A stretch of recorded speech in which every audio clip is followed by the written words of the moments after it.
Good evening everyone. Welcome to today's the Hindu analysis. ఈరోజు Hindu analysis అనేది కాస్త లేట్గా అప్లోడ్ అవుతుందండి. అంటే నిన్నటి హిందూ ఎనాలిసిస్ ఇది ఈరోజు అప్లోడ్ అవుతుంది. I apologise for the delay. So ఈరోజు హిందూ ఎనాలిసిస్ స్టార్ట్ చేసే ముందు చిన్న అనౌన్స్మెంట్ అమ్మ. సో 20th June లోపు మన ఇన్స్టిట్యూట్లో ఆఫర్ చేసే ఫ్లాగ్షిప్ కోర్సెస్ అండ్ ప్రీమియం కోర్సెస్లో జాయిన్ అయితే మీకు 5,000 రూపీస్ ఆఫ్ ఉండడం అనేది జరిగింది. So the flagship courses and premium courses offered at an institute is UPSC infinity, group 1 infinity and optional infinity. UPSC infinity ఇన్స్టాల్మెంట్స్లో పే చేసుకోవచ్చు అండ్ సింగిల్ పేమెంట్ చేస్తే ఇంకాస్త తగ్గడం అనేది జరుగుతుంది. ఆ తగ్గే దానిలో కూడా మీరు 20th June లోపు జాయిన్ అయితే 5,000 ఇంకా ఆఫర్ రావడం అనేది జరుగుతుంది. సో ఆప్షనల్స్ మన ఇన్స్టిట్యూట్లో public administration PSIR Suresh sir చెప్తారు, ఆంథ్రపాలజీ సోషియాలజీ నేను చెప్తాను. మా ఎక్స్ప్లెనేషన్ వస్తున్నట్టయితే సో చక్కగా జాయిన్ అవ్వండి, మంచి నోట్స్ ప్రొవైడ్ చేస్తాం, డీటెయిల్డ్గా చెప్పడం అనేది జరుగుతుంది. సో కింద మనకి శాంపుల్ వీడియోస్ కూడా ఉంటాయి చాలా సబ్జెక్ట్స్వి. సో వీలైతే చూడండి, చూసి మీకు నచ్చితే వైజ్ డెసిషన్ అనేది తీసుకోండి. మన ఇన్స్టిట్యూట్లో ఆఫర్ చేసే అన్ని కోర్సెస్ కూడా లైఫ్ టైం వ్యాలిడిటీతో రావడం అనేది జరుగుతుంది. బేసిక్స్ నుంచి, పునాదుల నుంచి, లోతుల నుంచి మొదలుపెట్టి పూర్తి అడ్వాన్స్ లెవెల్ వరకు మిమ్మల్ని తీసుకెళ్లే పూర్తి బాధ్యత మాది. స్టూడెంట్ సెంట్రిక్ అప్రోచ్ అనేది ఉంటుంది. మీకు అర్థమయ్యేంత వరకు ఎన్నిసార్లు మీరు చెప్పమంటే అన్నిసార్లు డీటెయిల్డ్గా చెప్పడం అనేది జరుగుతుంది. లైఫ్ టైం వ్యాలిడిటీతో వస్తున్నటువంటి కోర్సెస్ ఆలోచించి వైజ్ డెసిషన్ అనేది తీసుకోండి. దాంతోపాటు యూపీఎస్సీ ఇన్ఫినిటీ తీసుకుంటే మీకు ఏపీపీఎస్సీ లేకపోతే టీఎస్పీఎస్సీ, గ్రూప్ 1, గ్రూప్ 2 సిలబస్ కూడా ఎక్స్ట్రా సిలబస్ కూడా ఫ్రీ ఆఫ్ కాస్ట్ కవర్ చేయడం అనేది జరుగుతుంది.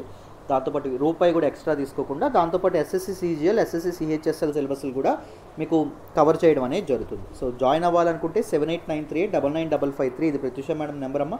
సో వైజ్ డెసిషన్ తీసుకోండి, చక్కగా జాయిన్ అయ్యే ప్రయత్నం అయితే చేయండి. సో ఈరోజు హిందూ అనాలిసిస్లో మరి ఫస్ట్ ఆర్టికల్ డిస్కస్ చేద్దాం, జాగ్రత్తగా వినండి. ఈరోజు హిందూ అనాలిసిస్లో మనం మాట్లాడుకునే మొదటి ఆర్టికల్ వచ్చేసి AY1 not a variant of concern at centre చెప్పడం అనేది జరిగింది. ఈ పర్టికులర్ ఆర్టికల్ని మనం GS పేపర్ 2 హెల్త్లో మాట్లాడుకుంటాం and GS paper 3 science and టెక్నాలజీలో కూడా మనం మాట్లాడుకోవడం అనేది జరుగుతుంది. సో చాలా ఇంపార్టెంట్ ఆర్టికల్. ఈ ఆర్టికల్ గురించి ఏం చెప్పారో డీటెయిల్గా డిస్కస్ చేద్దాం, జాగ్రత్తగా వినండి. సో న్యూస్లోకి ఏమొచ్చిందో చూడండి. సో గవర్నమెంట్ ఆఫ్ ఇండియా ఫార్మల్గా దిస్ అక్కరెన్స్ ఆఫ్ AY1 ఇదేదైతే ఉంటుందో, వేరియంట్ ఏదైతే ఉంటుందో దాన్ని ఎక్నాలెడ్జ్ చేయడం అనేది జరిగింది. ఎక్నాలెడ్జ్ చేయడం అంటే అవును, ఇండియాలో AY1 అనేటటువంటి వైరస్ తిరగాడడం అనేది జరుగుతుంది అని చెప్పడం అనేది జరిగింది. మనకి ఆంధ్రప్రదేశ్లో కానీ డిఫరెంట్ స్టేట్స్లో ఈ వేరియంట్ ఏదైతే ఉంటుందో కరోనా వైరస్ వేరియంట్ ఇది హల్చల్ చేయడం అనేది జరిగింది. చాలా కేసెస్కి కూడా కారణం అవ్వడం అనేది జరిగింది. It is close related to prevailing delta variant. So మన ఇండియాలో ఇండియన్ వేరియంట్ అని చెప్తున్నారు కదా, డెల్టా వేరియంట్. సో B16712 ఏదైతే ఉంటుందో దానికి డైరెక్ట్గా క్లోజ్గా దగ్గరగా ఇది ఉండడం అనేది జరిగింది అని చెప్తున్నారు. సో ఏంటి వేరియంట్ అంటే ఏంటి? ఇంతకీ మన కరోనా వైరస్ ఏదైతే ఉంటుందో, COVID-19 ఏదైతే ఉంటుందో మన తాలూకా కరోనా వైరస్, ఇది ఒకవేళ హ్యూమన్ బాడీలోకి ఇన్ఫెక్ట్ అయింది అనుకోండి, ఒకవేళ హ్యూమన్ బాడీలోకి వెళ్ళింది అనుకోండి, అది హ్యూమన్ బాడీలో దేన్ని ఎఫెక్ట్ చేస్తుంది? సెల్కి ఆనుకుని ఉన్నటువంటి ACE2 రిసెప్టార్స్ ఏవైతే ఉంటాయో వాటిని ఇంజెక్ట్ చేస్తుంది. సో ACE2 రిసెప్టార్కి దీని తాలూకా స్పైక్ ప్రోటీన్ ఏదైతే ఉంటుందో అది స్పైక్ ప్రోటీన్ అనేటటువంటిది అతుక్కుంటుందండి. అతుక్కని ఇది లోపలికి వెళ్ళిపోతుంది. లోపలికి వెళ్ళిపోయిన వెంటనే దీని తాలూకా తక్షణ కర్తవ్యం ఏంటి అంటే ఇది తన తాలూకా బేబీస్ ఏవైతే ఉంటాయో, కాపీస్ ఏవైతే ఉంటాయో కాపీస్ని రెప్లికేట్ చేస్తూ ఉంటుంది, అంటే పిల్లలు పెడతా ఉంటుంది. పిల్లలు పెట్టే టైంలో ఈ కరోనా వైరస్ ఇలాంటి కరోనా వైరస్ని సృష్టించాల్సినటువంటి అవసరం లేదు, అది కూడా తప్పు చేయొచ్చు. అదేం చేస్తుంది? సో మల్టిపుల్ వేరియంట్స్ ఆ చేసే టైంలో ఒక 10 సేమ్ వైరస్ అది ఎలా ఉందో ఇలాంటిదే తయారు చేసినప్పటికీ ఒక కొత్త వేరియంట్ని క్రియేట్ చేసేటటువంటి అవకాశం ఉంటుంది. అంటే ఏదైతే తయారు చేస్తుందో వేరియంట్ని వైరస్ ఏదైతే తయారు చేస్తుందో అలా కాకుండా ఇది వేరేగా ఉండడం అనేది జరుగుతుంది. There will be a mutation, ఒక చేంజ్ అనేది రావడం అనేది జరుగుతుంది. సో ఆ చేంజ్ వల్ల ఏర్పడేటటువంటి కొత్త వేరియంట్ ఏదైతే ఉంటుందో, కొత్త ఫామ్ ఏదైతే ఉంటుందో, న్యూ ఫామ్ ఆఫ్ ద వైరస్ని వేరియంట్ అంటాం. AY1 or B16721 it is a variant has a mutation called K417N. దీనికి ఈ మ్యుటేషన్ అనేది ఉండడం అనేది జరిగింది. దిస్ చేంజ్ అనేది మామూలు వైరస్తో పోలిస్తే దీనికి ఈ చేంజ్ అనేది ఉండడం అనేది జరిగింది. That has link to high infectivity. ఈ మ్యుటేషన్ వల్ల కరోనా వైరస్కి ఏం పెరుగుతుందంట? ఇన్ఫెక్టివిటీ అనేది పెరుగుతుంది, త్వరగా ఎక్కువ మందికి ఇన్ఫెక్ట్ అయ్యే అవకాశం అనేది ఉంటుందంట.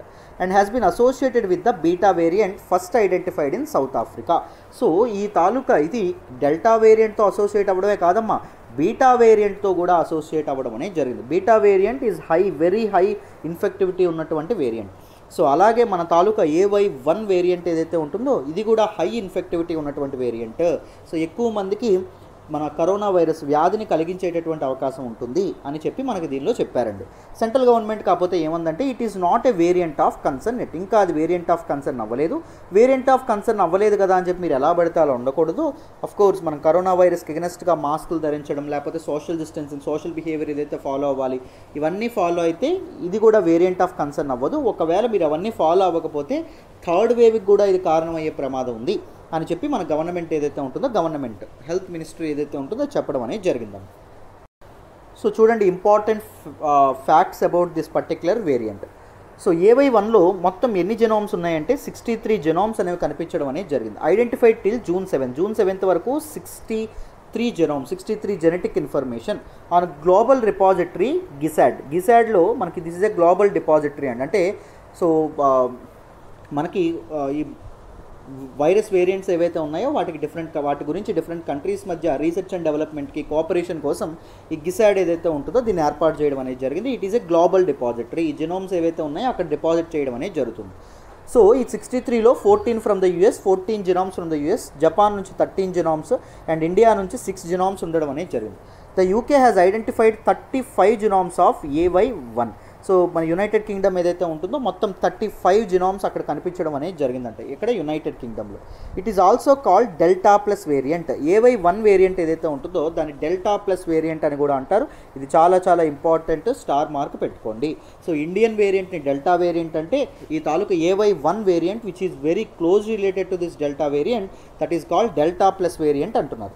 It has a mutation called K417N previously identified in beta variant and linked with high infectivity. This particular mutation ఏదైతే ఉంటుందో ఈ మ్యుటేషన్ అనేటటువంటిది ముందు ఎక్కడ కనిపించిందంట, beta variant. What is this beta variant? మన తాలూకా సౌత్ ఆఫ్రికాలో కనిపించినటువంటి కరోనా వైరస్ వేరియంట్ ఏదైతే ఉంటుందో దానిలో ఈ మ్యుటేషన్ అనేటటువంటిది కనిపించడం అనేది జరిగింది. సో ఈ మ్యుటేషన్ తాలూకా లక్షణం ఏంటంటే ఇట్ హ్యాస్ హై ఇన్ఫెక్టివిటీ అండి. అంటే త్వరగా ఈ వేరియంట్ అనేది త్వరగా ఇన్ఫెక్ట్ అవ్వడం అనేది జరుగుతుంది. ఇన్ఫెక్టివిటీ అనేది ఎక్కువగా ఉండడం అనేది జరుగుతుంది. Prevalence of the new variant in India is not known. So ఈ వేరియంట్ అనేది ఎంతవరకు ఉంది ఇండియాలో అనేటటువంటిది AY1 వేరియంట్, అది ఇంకా దీని తాలూకా ప్రివలెన్స్ ఎంతవరకు ఈ జనాల్లో చొచ్చుకుపోయిందని చెప్పి ఇంకా తెలియదండి. ఇంకా ఈ జెనోమ్ టెస్ట్ ఏదైతే ఉంటుందో అది చేయాల్సి ఉండడం అనేది జరిగింది. So these are some important facts. మనకు ఒక ఇన్ఫోగ్రాఫిక్లో హిందూ వాడు పెట్టి ఇవ్వడం అనేది జరిగింది. సో అది చూసి నేను ఇక్కడ ఎక్స్ప్లెయిన్ చేశాను. చాలా చాలా ఇంపార్టెంట్. ఐ హోప్ ప్రతి ఒక్కరికి పర్టికులర్ ఆర్టికల్ అర్థమైందని అనుకుంటున్నాను. మరి నెక్స్ట్ ఆర్టికల్ డిస్కస్ చేద్దామా? జాగ్రత్తగా వినండి అన్న. ఈరోజు హిందూ అనాలిసిస్లో మనం మాట్లాడుకునే నెక్స్ట్ ఆర్టికల్ వచ్చేసి FCI food corporation of India rise to be used for ethanol production. Very very important article regarding GS paper 2 అమ్మ. గవర్నెన్స్లో మనం మాట్లాడుకోవడం అనేది జరుగుతుంది. దాంతోపాటు ఎన్విరాన్మెంట్ అండ్ ఎకాలజీలో GS పేపర్ 3లో కూడా మనం మాట్లాడుకోవడం అనేది జరుగుతుంది. ఈ ఆర్టికల్ని డీటెయిల్గా ఎక్స్ప్లెయిన్ చేసే ప్రయత్నం చేస్తాను. మొదట ఇథనాల్ అంటే ఏంటో తెలుసుకోవాలి. సో ఇథనాల్ ప్రొడక్షన్ కోసం అది ఎందుకు ఉపయోగపడుతుందో తెలుసుకోవాలి. Significance of ethanol and rice ఏదైతే ఉంటుందో రైస్, ఇథనాల్ ప్రొడక్షన్ కోసం రైస్ అనేది ఎందుకు యూజ్ చేస్తారో తెలుసుకోవాలి. And FCI food corporation of India రైతులకి మినిమం సపోర్ట్ ప్రైస్, కనీస మద్దతు ధర చెల్లించి మన తాలూకు రైస్ ఏదైతే ఉంటుందో రైస్ని ప్రొక్యూర్ చేసుకోవడం అనేది జరుగుతుంది. ప్రొక్యూర్ చేసుకున్న రైస్ని దేనికోసం వాడాలనుకుంటున్నారు? ఇథనాల్ ప్రొడక్షన్కి వాడాలనుకుంటున్నారు. ఎందుకు గవర్నమెంట్ అనుకుంటుంది అది కూడా మనకి తెలియాలి. సో జాగ్రత్తగా వింటే క్లియర్గా అర్థమవుతుంది. జాగ్రత్తగా వినండి అమ్మా. సో న్యూస్లో ఏమొచ్చిందో చెప్తాను చూడండి. The central government has allocated 78,000 tons of rice procured for food security purposes to be diverted to ethanol production instead this year at a subsidized rate 20 kg. ఏం జరుగుతుందో చెప్తాను చూడండి. ఇప్పుడు మన ఫార్మర్స్ ఉంటారు. ఫార్మర్స్ ఏం చేస్తారు? పంటలు పండిస్తారు. ఫార్మర్స్ నుంచి పంటలు ఎవరు ప్రొక్యూర్ చేసుకుంటారు? మన తాలూకా government, that is FCI food corporation of India అనేది ప్రొక్యూర్ చేసుకుంటుంది. Food corporation of India procure చేసుకుని ఫార్మర్స్కి ఏం చెల్లిస్తుంది? మినిమం సపోర్ట్ ప్రైస్, కనీస మద్దతు ధర ఏదైతే ఉంటుందో కనీస మద్దతు ధర చెల్లిస్తుంది. ఈ FCI ఏం చేస్తుంది? It will redistribute the food grains that has been collected from farmers to state governments. రాష్ట్ర ప్రభుత్వాలు ఏవైతే ఉంటాయో రాష్ట్ర ప్రభుత్వాలకు ఇస్తుందమ్మా. రాష్ట్ర ప్రభుత్వాలకు ఏ రేట్ ఇస్తుంది? సెంట్రల్ ఇష్యూ ప్రైస్ అంటాం. సెంట్రల్ ఇష్యూ ప్రైస్కి ఇవ్వడం అనేది జరుగుతుంది. సో ఈ స్టేట్ గవర్నమెంట్స్ ఏం చేస్తాయి? మనకి ఈ ఫెయిర్ షాప్స్ ఏవైతే ఉంటాయో, ఫెయిర్ రేషన్ షాప్స్ ఏవైతే ఉన్నాయో వాటికి పంపించడం అనేది జరుగుతుంది కదా. వాటికి ఎప్పుడైతే పంపించి మనకి ఆ రేషన్ షాప్స్ ఏవైతే ఉన్నాయో ఆ రేషన్ షాప్స్ గుండా ఏమిస్తారు? మన తాలూకా these below poverty line people కానీ లేకపోతే పీపుల్ ఎవరైతే ఉన్నారో వాళ్ళు రేషన్ అనేది తెచ్చుకోవచ్చు. ఇలా కదా మనకి PDS సిస్టమ్ అనేది వర్క్ అవుతుంది. Public distribution system. మనకి పంచదార కార్డులు పంపిణీ విధానం ఏదైతే ఉంటుందో అది అలా కదా వర్కౌట్ అవుతుంది మనకి పబ్లిక్ డిస్ట్రిబ్యూషన్ సిస్టమ్. సో ఇప్పుడు ఎఫ్సిఐ దగ్గర ఉన్నటువంటి ఎక్స్ట్రా గ్రెయిన్స్ ఏవైతే ఉన్నాయో వాటిని ఎందుకు వాడుతున్నారంట, స్టేట్ గవర్నమెంట్స్ ఇవ్వగా మిగిలినటువంటి గ్రెయిన్స్ అంటే రైస్ ఏదైతే ఉందో వాటిని ఎందుకు వాడుతున్నాము అంటే ఇథనాల్ ప్రొడక్షన్ కోసం వాడబోతున్నాము అని చెప్పి మనకి గవర్నమెంట్ అనేది చెప్పడం అనేది జరిగింది. సెంట్రల్ గవర్నమెంట్ అనేది చెప్పింది. మొత్తం 78,000 tons ఆఫ్ రైస్ ఏదైతే ఉంటుందో సో ఎఫ్సిఐ దగ్గర ఉన్నటువంటి రైస్ దాన్ని ఇథనాల్ ప్రొడక్షన్కి వాడబోతున్నాము at a subsidized rate of 20 per kg. KG 20 రూపాయలు మాత్రమే పెట్టి అమ్మబోతున్నాము అని ఇథనాల్ ప్రొడక్షన్కి ఇవ్వబోతున్నాము, అందించబోతున్నాము అని చెప్పి చెప్పారండి. చూడండి ఏంటి దీని సంగతి చూద్దాం. ఇథనాల్ అంటే ఏంటి, దాని తాలూకా ఇదేంటో చూద్దాం, జాగ్రత్తగా వినండి. ఫస్ట్ వాట్ ఈజ్ ఇథనాల్ అమ్మా? Ethanol, what you mean by ethanol? Ethanol is basically a alcohol. ఇదొక ఆల్కహాల్. దీనిలో 99% కంటే ఎక్కువ ప్యూరిటీ అనేది ఉండడం అనేది జరుగుతుంది. It is an alcohol with more than 99% purity which can be used for blending with petrol. ఇథనాల్ని ఎందుకు వాడతారు? పెట్రోల్తో బ్లెండ్ చేయడానికి, పెట్రోల్తో కలపడానికి వాడతారు. పెట్రోల్తో ఇది కలుపుతారండి, ఇథనాల్ని కలుపుతారు. Produced mainly from molasses, A by product of sugar manufacture. Sugar manufacture ద్వారా వచ్చినటువంటి మొలాసెస్ ఏవైతే ఉంటాయో ఈ మొలాసెస్ నుంచి ఇథనాల్ ఏదైతే ఉంటుందో ఇథనాల్ని ఎక్స్ట్రాక్ట్ చేయడం అనేది జరుగుతుందమ్మా. మరి ఇథనాల్ని పెట్రోల్తో ఎందుకు కలుపుతారు sir? What is the use? చూడండి, వాట్ ఈజ్ ద సిగ్నిఫికెన్స్ ఇక్కడ చూడండి. Benefits of ethanol blending. Why ethanol should be blended with petrol? First, reduction in import dependency. Ethanol అనేది పెట్రోల్లో కలపడం వల్ల ఏం జరుగుతుంది, మన ఇండియా అనేది బయట దేశాల మీద దిగుమతి, మనం ఆయిల్ ఏం చేస్తాం, చమురు నిల్వలను ఏం చేస్తాం, మనకి ఆయిల్ రిజర్వ్స్ అనేవి లేవు కదా, సో ఆయిల్ని ఏం చేస్తాం, మనం బయట దేశాల నుంచి దిగుమతి చేసుకుంటాం. సో ఆయిల్ అనేది చాలా కాస్ట్లీ కదా బ్యారెల్స్, సో అది దిగుమతి చేసుకునేటటువంటి మనకు ఇది తగ్గుతుంది, ఆ ప్రెజర్ అనేది తగ్గుతుంది, ఇంపోర్ట్ బర్డెన్ ఏదైతే ఉంటుందో తగ్గుతుంది ఇథనాల్ పెట్రోల్తో కలపడం వల్ల. సపోర్ట్ టు అగ్రికల్చర్ సెక్టార్ ఏదైతే ఉంటుందో దానికి సపోర్టివ్గా ఉండడం అనేది జరుగుతుంది. ఎలాగా, మన తాలూకు ఎక్స్ట్రా రైస్ కానీ లేకపోతే ఎక్స్ట్రా షుగర్ కానీ ఎక్స్ట్రా మెయిజ్ కానీ ఇవన్నీ ఇథనాల్ ప్రొడక్షన్కి వాడడం వల్ల అగ్రికల్చర్ సెక్టార్ ఏదైతే ఉంటుందో ఫార్మర్స్ ఎవరైతే ఉన్నారో వాళ్ళకి అడిషనల్ ఇన్కమ్ అనేది తోడవుతుంది. అడిషనల్ ఇన్కమ్ అనేది తోడైతే ఎప్పుడైతే ఈ కమర్షియల్గా డబ్బులు కాస్త ఎక్కువ రావడం అనేది జరుగుతుందో ఈ కమర్షియల్ థింగ్ నుంచి ఇథనాల్ నుంచి వాళ్ళు కాస్త ఎక్కువగా వీటి మీద కాన్సన్ట్రేట్ చేయడం కూడా జరుగుతుంది. Environmental friendly fuel. చూడండి, ఇథనాల్ ఏదైతే ఉంటుందో ఇథనాల్ అనేది మన తాలూకు దీంతో పెట్రోల్తో కలపడం వల్ల దీస్ కార్బన్ ఎమిషన్స్ ఏవైతే ఉన్నాయో కార్బన్ ఎమిషన్స్ అనేవి తగ్గుతాయండి. ఏ ఎమిషన్స్ తగ్గుతాయి? కార్బన్ ఎమిషన్స్ ఏవైతే ఉన్నాయి, కర్బన పదార్థాలు ఏవైతే వెలువడతాయో ఎమిషన్స్ నుంచి అవి కంప్లీట్గా తగ్గడం అనేది జరుగుతుంది. కార్బన్ ఎమిషన్స్ తగ్గడం వల్ల ఎన్విరాన్మెంటల్ ఫ్రెండ్లీ ఏదైతే వాతావరణం ఏదైతే ఉంటుందో అది ఏర్పడడం అనేది జరుగుతుంది. రైట్, ఎన్విరాన్మెంట్ని సేఫ్ గార్డ్ చేయడానికి కూడా ఇథనాల్ ఉపయోగపడుతుంది. ఎడిషనల్ ఇన్కమ్ టు ఫార్మర్స్ వాళ్ళ తాలూకు ఎడిషనల్ ఇన్కమ్, ఇప్పుడు షుగర్ అంతా అమ్మేసి ఆ పిప్ ఏదైతే ఉంటుందో దాని నుంచి ఇథనాల్ తయారు చేయడం వల్ల ఈవెన్ దాని నుంచి కూడా వాళ్ళకి ఎక్స్ట్రా ఇన్కమ్ అనేది యాడ్ అవ్వడం అనేది జరుగుతుంది. సో రైతులు కూడా కొంత ఎడిషనల్ ఇన్కమ్ని సమకూర్చుకోవడం కూడా జరుగుతుంది through ethanol blending. So next చూడండి, రీజన్స్ ఫర్ ఇథనాల్ బ్లెండింగ్ ఎందుకు చేయడం అనేది జరుగుతుంది. It is estimated that a 5% blending can result in replacement of around 1.8 million barrels of the crude oil. So చూడండి, ఇంపోర్ట్ డిపెండెన్సీ అనేది తగ్గుతుంది. సో ఒక 5% ethanol అనేది నువ్వు బ్లెండ్ చేయడం వల్ల, దేంతో పెట్రోల్తో బ్లెండ్ చేయడం వల్ల, అంటే పెట్రోల్ సపోజ్ 100 లీటర్లు అనుకోండి, 100 లీటర్ల పెట్రోల్కి నువ్వు 5 లీటర్ల ఇథనాల్ ఏదైతే ఉంటుందో అది బ్లెండ్ చేసావనుకోండి, కలిపావనుకోండి, it can result replacement of around 1.8 million barrels of crude oil. అంతవరకు మనం దాన్ని రిప్లేస్ చేయొచ్చు అంట. సో వాటి తాలూకు అవసరం అనేది మనకు ఉండదు. సో ఇంపోర్ట్ బర్డెన్ అనేది మనం తగ్గించుకోవచ్చు. As the ethanol molecule contains oxygen, it allows the engine to more completely combust the fuel. So ethanol మాలిక్యూల్లో దిస్ 99% కంటే ఎక్కువ ఉండేటటువంటి ఆల్కహాల్లో ఆక్సిజన్ మాలిక్యూల్స్ అనేవి ఉండడం వల్ల ఇట్ అలౌస్ ఇంజన్ అనేది ఫ్యూయల్ని ఇంకాస్త బెటర్గా కంబస్ట్ చేయడానికి ఉపయోగపడుతుందంట. మనకి only on max we can achieve 70% combustion rate achieve చేయగలమండి మన తాలూకు ఇంజిన్ కంబషన్లో, బట్ ఇది ఆల్మోస్ట్ 90%కి తీసుకెళ్లడం అనేది జరుగుతుంది. Result in fewer emissions and thereby reducing the occurrence of environmental pollution. దీనివల్ల ఏం జరుగుతుంది, కార్బన్ అనేది బెటర్గా కంబస్ట్ అవ్వడం వల్ల ఎమిషన్స్ అనేవి తగ్గుతాయి. ఎమిషన్స్ అనేవి తగ్గడం వల్ల ఏం జరుగుతుంది, ఎన్విరాన్మెంటల్ పొల్యూషన్ అనేది తగ్గుతుంది. The renewable ethanol content, which is byproduct of the sugar industry, is expected to result in a net reduction in the emission of carbon dioxide, carbon monoxide and hydrocarbons. So ethanol content ఏదైతే ఉంటుందో which is a by product of sugar industry, ఎక్కువగా sugar industry నుంచి రావడం అనేది జరుగుతుంది. అంటే ఇథనాల్ని ఎక్కువగా ఎవరు మ్యానుఫ్యాక్చర్ చేస్తారంటే షుగర్ మనకి ఎక్కువ ఎక్కడ మనకు కనిపిస్తుంది, బ్రెజిల్ ఏదైతే ఉంటుందో బ్రెజిల్ ఎక్కువగా ప్రొడ్యూస్ చేస్తుంది. Though Cuba is called no sugar bowl of India. బ్రెజిల్లో కూడా షుగర్ ప్రొడక్షన్ అనేది ఎక్కువగా ఉండడం అనేది జరుగుతుంది. అర్థమైందా? సో చూడండి, మన తాలూకా బ్రెజిల్ ఏదైతే ఉంటుందో, బ్రెజిల్లో వాళ్ళు ఎక్కువగా ఇథనాల్ ప్రొడ్యూస్ చేస్తారు. ఇథనాల్ని పెట్రోల్తో వాళ్ళు బ్లెండ్ చేయడం కూడా జరుగుతుంది. అందుకే వాళ్ళు ఇంపోర్ట్ డిపెండెన్సీ అనేది సిగ్నిఫికెంట్గా తగ్గడం అనేది జరిగింది.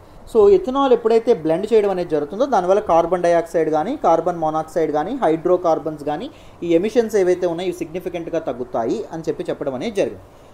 నౌ ఇండియన్ గవర్నమెంట్ ఏం చేయాలనుకుంటుంది ఇథనాల్ బ్లెండింగ్ ద్వారా? చూడండి, the ethanol blended petrol program was launched in January 2003 by Ministry of Petroleum and Natural Gas. So 2003లో ఇథనాల్ బ్లెండెడ్ పెట్రోల్ ప్రోగ్రామ్ ఏదైతే ఉంటుందో అది సెంట్రల్ గవర్నమెంట్ అనేది లాంచ్ చేయడం అనేది జరిగింది. To be precise, ministry of petroleum and natural gas వారు launch చేయడం అనేది జరిగింది. ఎందుకనేది మీకు ఆల్రెడీ చెప్పాను. ఇంపోర్ట్ డిపెండెన్సీ తగ్గడానికి, ఎన్విరాన్మెంటల్ ఫ్రెండ్లీ ఫ్యూయల్గా మార్చడానికి, దాంతోపాటు ఫార్మర్స్కి అడిషనల్ ఇన్కమ్ అనేది తీసుకురావడానికి. The EBP seeks to achieve blending of ethanol with petrol with a view to reducing pollution తగ్గించడానికి, conserving foreign exchange and increasing the value addition in the sugar. మనకి import dependency తగ్గడం వల్ల foreign exchange ఏం జరుగుతుంది, మనం save చేసుకోవచ్చు, conserve చేసుకోవచ్చు. అంటే మనకు బయట దేశం వాడు మనకు పెట్రోల్ అమ్మితే, మనం డీజిల్ అమ్మితే మనం ఏం చేయాలి, వాడి కరెన్సీ వాడికి ఇవ్వాలి. మన ఇండియన్ రూపీ ఇస్తే వాడు ఏం చేసుకుంటాడు, వాడికి ఎందుకు ఉపయోగపడుతుంది, పనికిరాదు కదా. సో ఎవడైతే మనకు అమ్ముతున్నాడో మనకు ఆయిల్, వాడి కరెన్సీని మనం వాడికి చెల్లించాలి. బట్ ఆ కరెన్సీ అనేది మన దగ్గర ఉండడం వల్ల ఫ్యూచర్లో ఏదైనా ఫెమైన్స్ వచ్చినప్పుడు కానీ, ఏదైనా ఇబ్బందికరమైన పరిస్థితులు వచ్చినప్పుడు కానీ మనకు ఫారెన్ ఎక్స్చేంజ్ రిజర్వ్స్ అనేవి చాలా చాలా ఉపయోగపడతాయి, అంతే కదా. సో అందుకోసం అని చెప్పి ఫారెన్ ఎక్స్చేంజ్ ఏదైతే ఉంటుందో, ఫారెన్ ఎక్స్చేంజ్ అనేటటువంటి దాన్ని కన్జర్వ్ చేసుకోవడానికి, షుగర్ ఇండస్ట్రీ ఏదైతే ఉంటుందో షుగర్ ఇండస్ట్రీని లాభదాయకంగా మార్చడానికి, enabling them to clear cane price arrears to ఫార్మర్స్కి షుగర్ కేన్ ప్రైసెస్ ఏవైతే ఉంటాయో వాటిని ఆ ఏరియాస్ ఏవైతే ఉంచేసారో ఇవ్వకుండా వాటన్నింటినీ క్లియర్ చేయడానికి కూడా ఈ ఇథనాల్ బ్లెండింగ్ అనేది ఉపయోగపడుతుంది. The oil marketing companies are to procure ethanol from domestic sources at remunerative prices fixed by the government. So ఈ తాలూకా ఇథనాల్ బ్లెండింగ్ పెట్రోల్ ప్రోగ్రామ్ ద్వారా ఏం చేస్తారు, ఆయిల్ మార్కెటింగ్ కంపెనీస్ ఏవైతే ఉన్నాయో అవి డొమెస్టిక్ సోర్సెస్, రైతుల దగ్గర నుంచి కానీ వేరు సోర్సెస్ నుంచి కానీ వాళ్ళకి రెమ్యునరేటివ్ ప్రైసెస్ అనేవి చెల్లించి ఈ తాలూకా షుగర్ ఏదైతే ఉంటుందో, ఈ తాలూకా షుగర్ కేన్ ద్వారా ప్రొడ్యూస్ అయినటువంటి ఇథనాల్ ఏదైతే ఉంటుందో దాన్ని ప్రొక్యూర్ చేసుకుంటారు. The central government recently extended the ambit of the program to extract the fuel from surplus quantities of food grains. ఇది ఇంపార్టెంట్ అండి. సో నాట్ ఓన్లీ షుగర్ కేన్తోనే కాకుండా మేజ్ నుంచి, జావర్ నుంచి, బాజ్రా ఫ్రూట్, వెజిటబుల్ వేస్ట్, దాంతోపాటు రైస్ ఏదైతే ఉంటుందో rice నుంచి మన తాలూకా ఇదేదైతే ఉంటుందో మన తాలూకా ఇథనాల్ అనేది ప్రొడ్యూస్ చేయాలని చెప్పి రీసెంట్గా మన సెంట్రల్ గవర్నమెంట్ ఏదైతే ఉంటుందో సెంట్రల్ గవర్నమెంట్ ఆ యాంబిట్ని పెంచడం అనేది జరిగిందండి. అంటే ఓన్లీ షుగర్తోనే పరిమితం అవ్వకుండా ఇథనాల్ ప్రొడక్షన్ ఈ డిఫరెంట్ ప్రొడక్ట్స్ ఏవైతే ఉంటాయో వాటి నుంచి కూడా పెరగాలి అని చెప్పడం అనేది జరిగింది. ఎవరు చెప్పారు? మన తాలూకు సెంట్రల్ గవర్నమెంట్ ఏదైతే ఉంటుందో సెంట్రల్ గవర్నమెంట్ చెప్పింది. అందుకే మన ఫుడ్ కార్పొరేషన్ ఆఫ్ ఇండియా ఒక 78,000 tons ఆఫ్ రైస్ ఏదైతే ఉంటుందో ఇథనాల్ ప్రొడక్షన్కి ఇవ్వడం అనేది జరుగుతుంది. Recently the cabinet committee on economic affairs has approved ప్రధానమంత్రి జీవన్ జైవ్ ఇంధన్ వాతావరణ అనుకూల్ Fasal అవశేష్ Nirvan Yojana to create ecosystem for setting up commercial projects and boost research and development in 2G ethanol sector. 2G ethanol సెక్టార్లో ఈ తాలూకా ఇదేదైతే ఉంటుందో మన తాలూకా రీసెర్చ్ అండ్ డెవలప్మెంట్ అనేది పెంచాలి, better ethanol production అనేది అవ్వాలి అని చెప్పి రీసెంట్గా ఈ స్కీమ్ని కూడా cabinet committee and external economic affairs వాళ్ళు తీసుకొచ్చారు. ప్రధానమంత్రి జీవన్ యోజన ఏదైతే ఉంటుందో ఇది.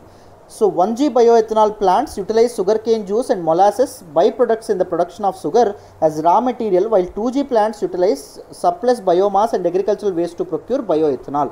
చూడండి 1G బయోఎథనాల్ ప్రొడక్షన్లో ఏంటి వాడతారు, మనకు షుగర్ కేన్ వాడతారు. 2G బయోఎథనాల్ ప్రొడక్షన్లో ఏం వాడతారు, ఈ తాలూకా రైస్, మెయిజ్, లేకపోతే మన తాలూకా ఇవేవైతే ఉంటాయి ఇప్పటివరకు జావర్, బాజ్రా ఫ్రూట్, ఇవన్నింటినీ వాడడం అనేది జరుగుతుంది. ఎందుకు? బయోఎథనాల్ ప్రొడక్షన్ కోసం. So this scheme is promoting, మన 3G కూడా ఉందండి, థర్డ్ జనరేషన్ మనకు కూడా ఉండడం అనేది జరిగింది. దాన్ని దేని ద్వారా ఇది చేస్తారంటే ఆల్గే ఏదైతే ఉంటుందో ఆల్గే ఫంగస్ నుంచి ఇథనాల్ ప్రొడక్షన్ అనేది చేద్దామని చెప్పి అనుకుంటున్నారు. It is not at introduced in India, but కానీ అది కూడా ఫ్యూచర్లో జరగబోతుంది. The scheme is promoting second generation biofuels technology, moving away from food crops used in first generation to feedstocks, non food crops, agriculture residues or waste. So ఈ తాలూకా second generation ద్వారా ఏం చేస్తారు, మనకి ఫీడ్ స్టాక్స్ ఏవైతే ఉన్నాయి గడ్డి నుంచి కానీ, నాన్ ఫుడ్ క్రాప్స్ కానీ, అగ్రికల్చర్ రెసిడ్యూస్ వేస్ట్ ఏదైతే ఉంటుందో దాని నుంచి ఇథనాల్ ప్రొక్యూర్ చేద్దామని చెప్పి అనుకుంటున్నారు. The 3 public OMCs, Indian Oil Corporation Limited, Bharat Petroleum Corporation Limited, Hindustan Petroleum Corporation Limited are currently in the process of setting up 2G bioethanol plants. So these OMCs ఏవైతే ఉన్నాయో మనకి Indian Oil Corporation Limited, Bharat Petroleum Corporation Limited, Hindustan Petroleum Corporation Limited ఇవన్నీ ఏం చేద్దాం అనుకుంటున్నాయి, 2G bioethanol plants అనేవి construct చేద్దాం అని చెప్పి అనుకోవడం అనేది జరిగింది. ఎందుకు, ఇథనాల్ ప్రొడక్షన్ అనేది ర్యాంప్ అప్ చేయడానికి.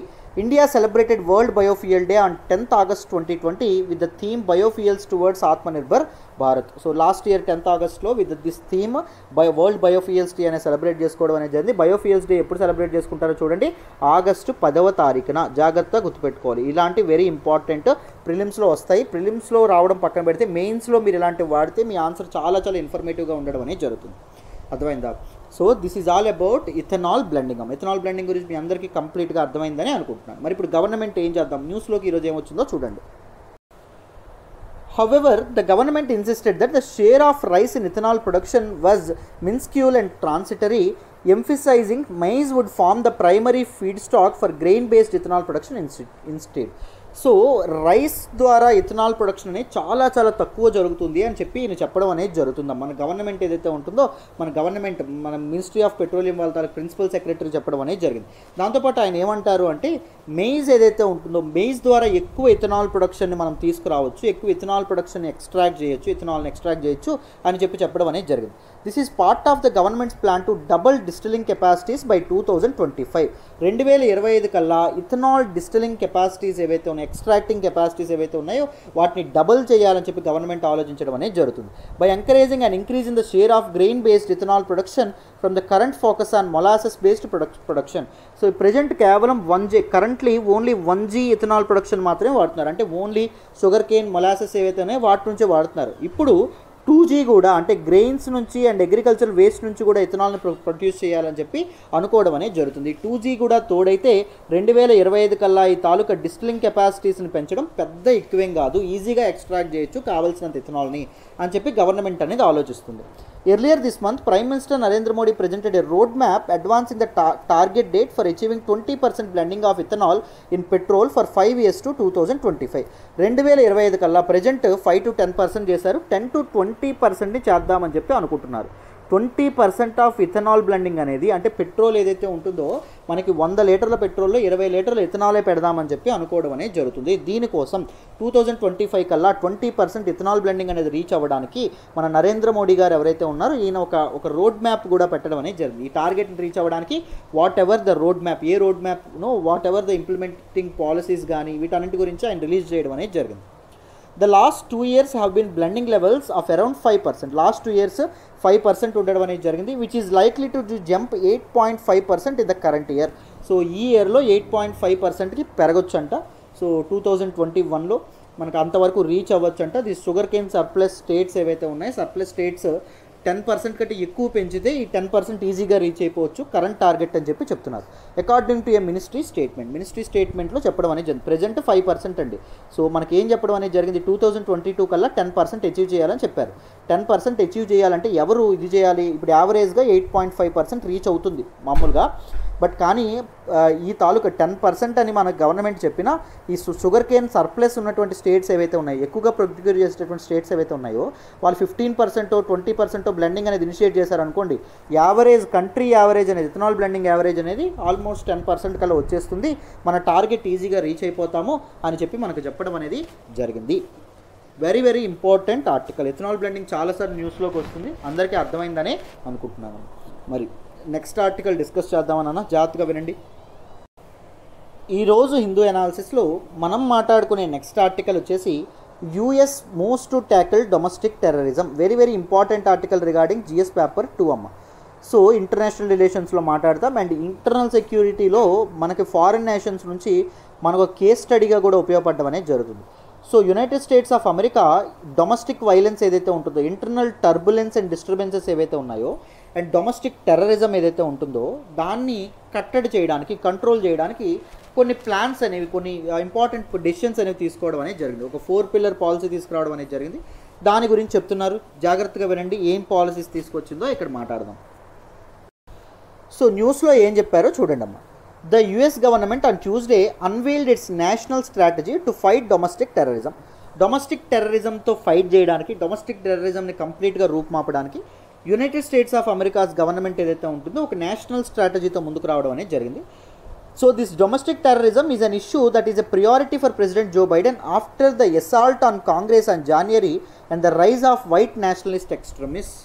ఏం జరిగింది రీసెంట్గా యునైటెడ్ స్టేట్స్ ఆఫ్ అమెరికా యొక్క కాంగ్రెస్ ఏదైతే ఉంటుందో, which is the chief law body ఏదైతే ఉంటుందో, లా హౌస్ వేరైతే ఎక్కడైతే చట్టాలు చేస్తారో ఈ కాంగ్రెస్ ఏదైతే ఉంటుందో ఈ కాంగ్రెస్ మీద అసాల్ట్ అనేది జరగడం అనేది జరిగింది. దీస్ వైట్ పీపుల్ ఎవరైతే ఉంటారో, మాబ్ తెల్ల జాతీయులు ఎవరైతే ఉంటారో వాళ్ళందరూ ఏం చేయడం అనేది జరిగింది, వాళ్ళ తాలూకా ఎక్స్ట్రీమిస్ట్ భావాలు ఏవైతే ఉంటాయో అవి చూపిస్తూ ఒక ప్రజాస్వామ్యానికి the earliest democracy and United States of America ప్రజాస్వామ్యానికి ఒక వేదికలా ఉన్నటువంటి కాంగ్రెస్ ఏదైతే ఉంటుందో కాంగ్రెస్లో అడుగు పెట్టడం అనేది జరిగింది. వాళ్ళ తాలూకు ఎక్స్ట్రీమిస్ట్ స్లోగన్స్తో అడుగు పెట్టడం అనేది జరిగిందమ్మ. సో మరొక్కసారి United States of America though it is a world superior power, ప్రపంచానికి లీడర్ అయినప్పటికీ అపార్థైడ్ వర్ణ వివక్షను ఎదుర్కోవడంలో ఇంకా వెనకంజ వేస్తూనే ఉంది ఇన్నాళ్ళు అయినప్పటికీ అని మరొక్కసారి మన జాన్యురీలో రుజువు అవ్వడం అనేది జరిగింది.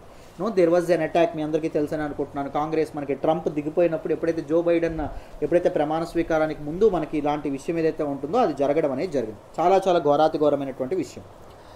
Domestic violent extremists motivated by a range of ideologies pose an elevated threat to our country in 2021. 2021లో మనకి చాలా ఒక range of ideologies means right wing ఐడియాలజీస్తో ఎవరైతే ఉంటారో, ముఖ్యంగా మన తాలూకా ట్రంప్ పార్టీ అయినటువంటి రిపబ్లికన్స్ ఎవరైతే ఉన్నారో మీ అందరికీ తెలుసు అమెరికాలో 2 పార్టీలు ఉంటాయి, డెమోక్రాట్స్, రిపబ్లికన్స్ అని ఉంటారు.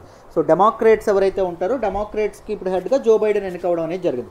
రిపబ్లికన్స్ హెడ్గా ట్రంప్ ఉన్నారు కదా, ట్రంప్ నిల్చున్నారు. సో మన తాలూకా Republicans are right wing mentality, అంటే తెల్ల జాతీయులే ఉండాలి. సో తెల్ల జాతీయులు ఇప్పుడు మన బీజేపీ పార్టీ మన ఇండియాలో ఎలాగో, లేకపోతే మన అమెరికాలో ట్రంప్ పార్టీ అలాగా. సో ఈ ఐడియాలజీస్తో ఉన్నటువంటి వ్యక్తులు చాలా ఒక మాబ్ ఏదైతే ఉంటుందో ఎక్స్ట్రీమిస్ట్ వైలెన్స్తో వాళ్ళు కాంగ్రెస్ని చుట్టుముట్టడం అనేది జరిగింది. Racially or ethnically motivated violent extremists, and specifically those who expose the superiority of the white race and anti-government militia of violent extremists, the most lethal threat. So United States of America గడగడలాడించేటటువంటి the important threat ఏంటి, చాలా poisonous threat ఏంటి, very evil threat ఏంటి. So racially or ethnically motivated violent extremist అండి. ఎథ్నికల్గా మేము white రేస్కి సంబంధించినటువంటి వాళ్ళము, మేము తెల్ల జాతీయులము, ఈ తాలూకా యునైటెడ్ స్టేట్స్ అనేవి మావి అని చెప్పి నల్ల జాతీయుల మీద విరుచుకుపడే వాళ్ళు ఉంటారు చూసారు. నల్ల జాతీయులు అధికారంలోకి రావడం కానీ వాళ్ళకి స్పెషల్ ప్రొవిజన్స్ అనేవి నచ్చక కానీ దీస్ పీపుల్ ఉంటారు చూసారు. సో వీళ్ళందరూ యాంటీ గవర్నమెంట్ మిలీషియాగా ఏర్పడి, అంటే ప్రజెంట్ డెమోక్రాట్స్కి సంబంధించినటువంటి లెఫ్ట్ వింగ్ పార్టీకి సంబంధించినటువంటి డెమోక్రాట్స్ ఎవరైతే ఉన్నారో వాళ్ళ ప్రభుత్వం ఏర్పడడం నచ్చినటువంటి వ్యక్తులు కాంగ్రెస్ని సరౌండ్ చేయడం అనేది జరిగింది. This mob. The government's plan is, however, ideologically neutral and consists of 4 pillars that focus on prevention, interruption and dissuasion while preserving individual freedoms. Government plan అనేటటువంటిది ఐడియాలజికల్లీ న్యూట్రల్ అండి ప్రజెంట్ ఉన్నటువంటి గవర్నమెంట్. సో ఇటువైపు right వింగ్కి support చేయదు, left వింగ్కి support చేయదు. Government will maintain equal distance to both all races అండి. So అన్ని రేసెస్కి సమానమైనటువంటి డిస్టెన్స్ మెయింటైన్ చేస్తుంది, అందరికీ ఈక్వల్ ట్రీట్మెంట్ అనేది ఇస్తుంది. And consist of 4 pillars that focus on prevention, ఇలాంటివి ప్రివెంట్ చేయడం, ఇంటరప్ట్ చేయడం, ఎవరైతే ఇలాంటివి చేస్తూ ఉన్నారో ఇంటరప్ట్ చేయడం, అండ్ డిస్యూజ్ చేయడం అంటే డిసెంగేజ్ చేయడం అండి. అంటే ఎవరు మాబ్గా ఉంటారో వాళ్ళని దూరంగా పెట్టడం ఏదైతే ఉంటుందో దట్ పర్టిక్యులర్ థింగ్. సో వీటితో దీంతో మేము ముందుకు రాబోతున్నామని చెప్పి అమెరికా చెప్పడం అనేది జరిగిందాం. సో ఇంపార్టెంట్ 4 pillars కూడా చెప్పడం అనేది జరిగింది. వాట్ ఆర్ దోస్ పిల్లర్స్ అని చెప్పి డిస్కస్ చేద్దాం, జాగ్రత్తగా వినండి. So what are those 4 pillars? The Biden administration wants first to improve information sharing on extremist groups or individuals at the federal and local level. Biden administration ఏమనుకుంటుంది అంటే ఈ extremist group గురించి సరైనటువంటి ఇన్ఫర్మేషన్ అందాలి. ఎవరు ఎక్స్ట్రీమిస్ట్ ఐడియాలజీతో ఉన్నారు, ఎవరు ఈ తాలూకా వైలెంట్ యాక్టివిటీస్ని ప్లాన్ చేస్తున్నారు, both at federal level, central government level and local లెవెల్లో కూడా ఇన్ఫర్మేషన్ అనేది సరిగ్గా అందాలి. Information sharing is very important. People యొక్క పార్టిసిపేషన్ కూడా దీనికి ఉండాలి అని చెప్పి అనుకోవడం అనేది జరిగింది. Second, the government also wants to thwart the recruitment of violent extremists and calls for violence in collaboration with large technology platforms and social media networks. Government కూడా ఇంకేమనుకుంటుంది, దీస్ వైలెంట్ ఎక్స్ట్రీమిస్ట్ ఎవరైతే ఉన్నారో ఈ తాలూకా వైట్ రేసిజంతో ఇదైపోతున్నటువంటి వాళ్ళకి government రిక్రూట్మెంట్లో and private recruitment అనేది వాళ్ళకి చేయకూడదు, అంటే ఉద్యోగాలు వాళ్ళకి కట్టడి చేయాలి. సో అప్పుడు అలా చేసినప్పుడే వాళ్ళకి ఐడియాలజీ అనేది పోవడం అనేది జరుగుతుంది. And calls for violence in collaboration with large technology platforms and social media networks. Social media నెట్వర్క్స్లో కూడా ఎవరైతే ఈ ఎక్స్ట్రీమిస్ట్ యాక్టివిటీస్ చేస్తారో, ఎక్స్ట్రీమిస్ట్ డైలాగ్ అనేది వేస్తారో వాళ్ళకి రిక్రూట్మెంట్స్ కూడా జరగకూడదు, వాళ్ళంటే ఉద్యోగాల్లో కూడా తీసుకోకూడదు. Washington announced that it was joining the Christchurch call an international movement against the online dissemination of extremist content. So ఈ Christchurch call is very important call అండి. వెస్టర్న్ కంట్రీస్ ఏవైతే ఉన్నాయో అవన్నీ ఇనిషియేట్ చేయడం అనేది జరిగింది. It is an international call.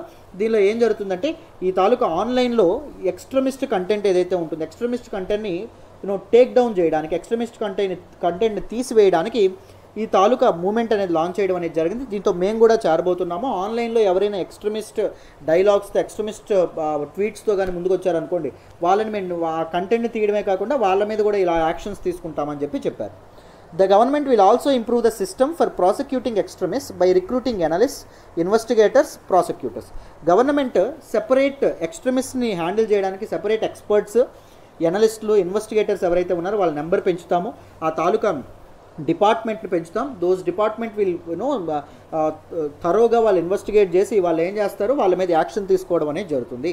So వాటి మీద మేము ఎక్కువ కాన్సన్ట్రేట్ చేయబోతున్నాము అని చెప్పి మన తాలూకా యుఎస్ అడ్మినిస్ట్రేషన్ అని చెప్పింది. The fourth pillar is based on countering long-term drivers and enablers of domestic terrorism, including economic inequality, those who left behind by the 21st century economy, structural racism and proliferation of guns. Fourth pillar ఏంటో చూడండి, long term drivers and enables of domestic terrorism. So ఈ domestic టెర్రరిజంని ఏవైతే drive చేయడం అనేది జరుగుతుందో, like economic inequality కానీ, లేకపోతే 21st century economy వల్ల ఎవరైతే వెనకడుగు వేసిన వాళ్ళు ఉన్నారో, లేకపోతే ఒక స్ట్రక్చరల్ రేసిజం ఏదైతే ఉంటుందో, స్ట్రక్చరల్ రేసిజంతో ఎవరైతే ముందుకెళ్తున్నారంటే వాళ్ళకి ఒకటి జరగడం వల్ల ఎందుకు వాళ్ళు రేసిజం అనేది చూపిస్తాను. ఎప్పుడు ఒక రేసిజం, ఈ వైట్ పీపుల్ ఏమనుకుంటారంటే ఈ బ్లాక్ పీపుల్ వల్ల మాకు అన్యాయం జరిగింది అనుకుంటారు. అందుకే ఇండియన్స్ మీద కూడా అటాక్ చేస్తూ ఉంటారు. Most of the IT jobs occupied by Indians అయినప్పుడు వాళ్ళ కోపం వస్తుంది, మా తాలూకు ఉద్యోగాలనే వాళ్ళు ఇచ్చేస్తున్నారని చెప్పి. So and the proliferation of guns, what ever ఈ తాలూకా ఇవేవైతే ఉంటాయి, ఈ డొమెస్టిక్ టెర్రరిజంని డ్రైవ్ చేసేటటువంటి యాక్టివిటీస్ ఏవైతే ఉన్నాయో వీటన్నింటినీ మేము ఒక చెక్ పెట్టబోతున్నాము, వీటన్నింటినీ ఒక కంట్రోల్లోకి తీసుకుపోతున్నాము. అలా రేసిజంను కూడా కంట్రోల్ చేయొచ్చు అని చెప్పి మన తాలూకా యుఎస్ అడ్మినిస్ట్రేషన్ ఏదైతే ఉంటుందో చెప్పడం అనేది జరిగింది. చాలా చాలా ఇంపార్టెంట్ అండి. ఐ హోప్ ప్రతి ఒక్కరికి ఈ పర్టికులర్ ఆర్టికల్ అనేది అర్థమైందని అనుకోవచ్చు. మన ఇంటర్నల్ సెక్యూరిటీలో రాసేటప్పుడు మనం ఇది ఒక కేస్ స్టడీగా రాస్తే చాలా చాలా బాగా వస్తుందండి. మన ఆర్టికల్ చాలా చాలా ఇంపార్టెంట్ అమ్మ. ఐ హోప్ ప్రతి ఒక్కరికి పర్టికులర్ ఆర్టికల్ అర్థమైందని అనుకుంటున్నాను. This is all about today's Hindu analysis నాన్న. మళ్ళీ రేపటి హిందూ అనాలిసిస్లో కలుద్దాం. అంటే ఈరోజు హిందూ అనాలిసిస్లో కాసేపట్లో మీకు అప్లోడ్ చేస్తాను. డోంట్ మైండ్, కాస్త లేట్ అయింది, కొద్దిగా టెక్నికల్ ఇష్యూ, డోంట్ మైండ్. ఓకేనా? మీకు నా ఎక్స్ప్లెనేషన్ వస్తున్నట్టయితే కీప్ లైకింగ్ అవర్ వీడియో, మీ ఫ్రెండ్స్తో షేర్ చేసుకోండి, ఎలా ఉందో కామెంట్ చేయండి. అండ్ దాంతోపాటు ఏమైనా డౌట్స్ ఉన్న, ఇష్యూస్ ఉన్న కామెంట్ చేయండి, నేను అక్కడ రిప్లై ఇస్తాను, మీ డౌట్స్ని ఆన్సర్ చేస్తాను. థ్యాంక్ యూ సో మచ్ అండి. జాయిన్ అవ్వాలనుకుంటే మన ఇన్స్టిట్యూట్లో చక్కగా ఈ నెంబర్కి ఫోన్ చేసి మీరు చక్కగా జాయిన్ అవ్వచ్చు. Thank you so much. Bye.